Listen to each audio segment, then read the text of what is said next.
Na revijalni nogometni tekmi v Slovenski Bistrici smo letos videli tudi dobrodelno noto, kajti nogometni vratar nogometnega kluba Maribor Ažbej Jug je za dražbo podaril svoje rokavice, Marko Tavares pa svoj nogometni dres.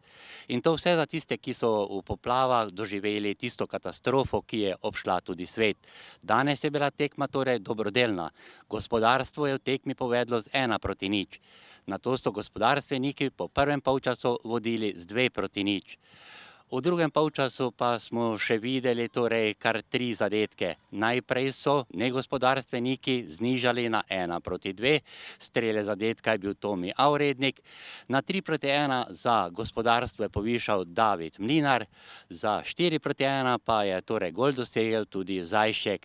Tako torej gospodarstvo je slavilo za 4:1, vendar rezultat na koncu ne šteje nič. Vsi, ki so danes bili na tej dobrodelni nogometni tekmi, so uživali in se družili in tudi, kar je najpomembnejše, bili so dobrodelni. Jaz mislim, da ko sem prišel v Slovenijo, sem dobil dosti ljubezen, dosti stvari in zaradi tega tudi imam, če lahko rečem, dolžnost, da tudi vračam vse, kaj Slovenija meni je dala.